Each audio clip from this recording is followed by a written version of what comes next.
Hello student, welcome back to my channel doubt clear.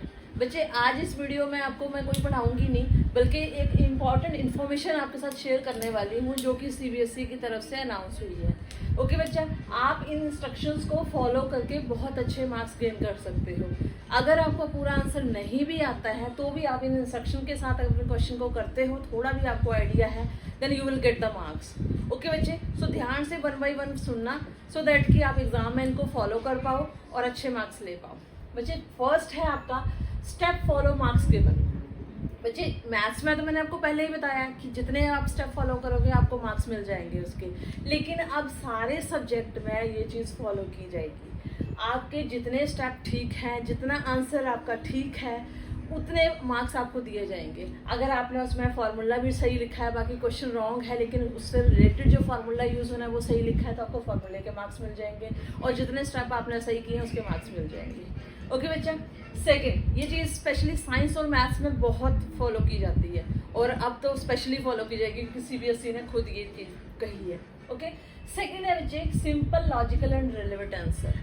आपको जो अपना आंसर देना होगा बच्चे, सिंपल लैंग्वेज में लेकिन लॉजिकल देना होगा। कि मीन्स वो अगर साइंस का क्वेश्चन है तो साइंस का लगना चाहिए कि आप उसके पीछे साइंटिफिक रीज़न दे रहे हो, आप उस क्वेश्चन का जो आंसर दे रहे हो साइंटिफिक रीज़न के साथ दे रहे हो। अपनी लैंग्वेज में लिखना है लिखो, लेकिन वो बिल्कुल एज ए रैंडम सा क्वेश्चन नहीं लगना चाहिए, उसमें उस क्वेश्चन का मीनिंग होना चाहिए, रेलेवेंट आंसर होना चाहिए। ये नहीं कि क्वेश्चन कुछ पूछा है और आपने पूरे चैप्टर की स्टोरी लिख दी, दैट इज़ रॉन्ग। आपको वैसा नहीं करना है, तो ओवर अटेम्प्टिंग में आपके मार्क्स कट जाएंगे। ओके बच्चा, थर्ड है फॉलो द वर्ड लिमिट्स।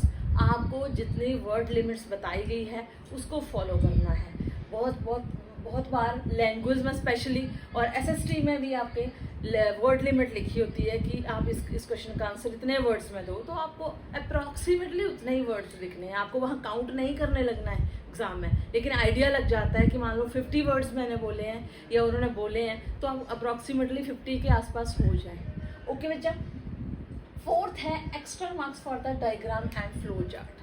अगर एग्ज़ाम में आप कोई भी अपना आंसर करते हो और उस आंसर से रिलेटेड आपके पास डायग्राम पड़ी है, कोई फ्लो चार्ट आप उसका बना सकते हो, तो यू विल मेक बच्चा डेफिनेटली, क्योंकि उस चीज़ के लिए सीबीएसई ने बोला है कि उसके एक्स्ट्रा मार्क्स बेनिफिट मिल सकता है आपको, अगर आपकी अच्छी अट्रैक्टिव फ्लो चार्ट या डायग्राम आपकी बनी हुई है। तो इस पॉइंट पे स्पेशली ध्यान रखना, साइंस में बहुत इंपॉर्टेंट होने वाला है ये चीज़, और इवन एसएसटी में भी जब कोई चीज़ स्टेप में करी जाती है तो आप उसको डायग्राम या फ्लो चार्ट के साथ भी आप उसको एक्सप्लेन कर सकते हो। ओके बच्चे, नेक्स्ट है नीट एंड क्लीन राइटिंग। ये तो मैं आपको हमेशा से ही बोलती हूँ, जो भी बच्चे मेरे पास इवन पढ़ते भी हैं ऑफलाइन ऑनलाइन, उनको मैं ये चीज़ स्पेशली बोलती हूँ कि एग्ज़ाम शीट आपकी जितनी, आंसर शीट जितनी नीट एंड क्लीन होगी, एग्जामिनर उतना ही खुश होके आपको मार्क्स देता है। मीन्स कि देगा तो आपको क्वेश्चन के आंसर के ही, लेकिन अगर उसको साफ साफ नज़र आ रहा है आपका क्या कितना अच्छे से सारी चीज़ें, हेडिंग डाला है,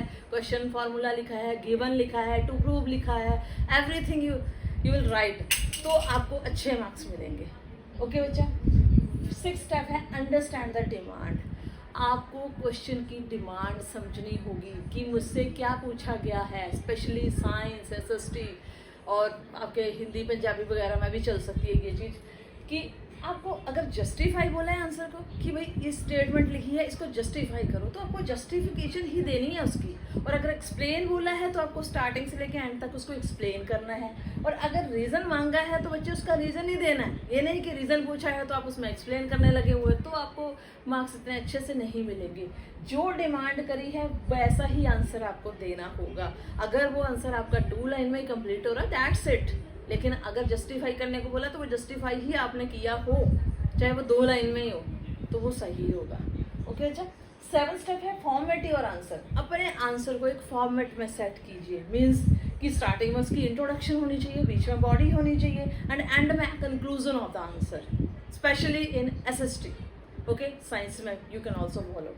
ओके बच्चा, introduction, body and then conclusion, ऐसा आपका फॉर्मेट होना चाहिए आंसर का। And the last step is according to marks write your answer. कितने मार्क्स का वो क्वेश्चन है उस हिसाब से भी आपका आंसर होना चाहिए। ये नहीं है कि क्वेश्चन आपका 4 मार्क्स का लॉक किया हो वहाँ पे और आप 2 लाइंस का ही आपको आंसर आता है तो आप सोचो कि मैंने तो लिख दिया है मेरे को मार्क्स मिल जाएंगे। नहीं बच्चे, ऐसे नहीं होगा।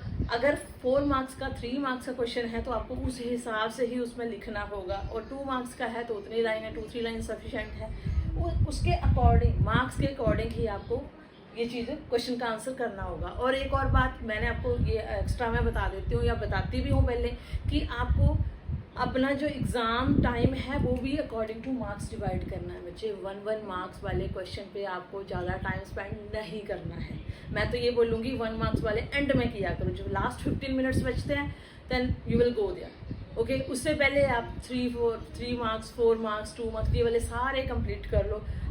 Eight the end of the exam you will solve the 1 mark question. Okay बच्चा, सो इन सारे पॉइंट्स को आपने ध्यान से अपने माइंड में सेट कर लेना है। और यही चीज़ आपका, चाहे अब स्कूल एग्ज़ाम हो, बोर्ड एग्ज़ाम हो, स्पेशली ये बोर्ड के लिए CBSE ने अलाउ किया, तो ये सारे सब क्लासेस पे एप्लीकेबल हो जाता है। तो आपने इन सारे पॉइंट्स को अपने माइंड में रख के एग्ज़ाम में आंसर लिखने हैं, तो बच्चे आपके बहुत अच्छे मार्क्स मिलने वाले हैं। और आप अब एग्ज़ाम, हाफ ईयरली एग्ज़ाम आने वाले हैं, आप इन स्टेप्स को फॉलो करो उनमें, और मुझे बताना कैसा रहा आपका एक्सपीरियंस। Thank you.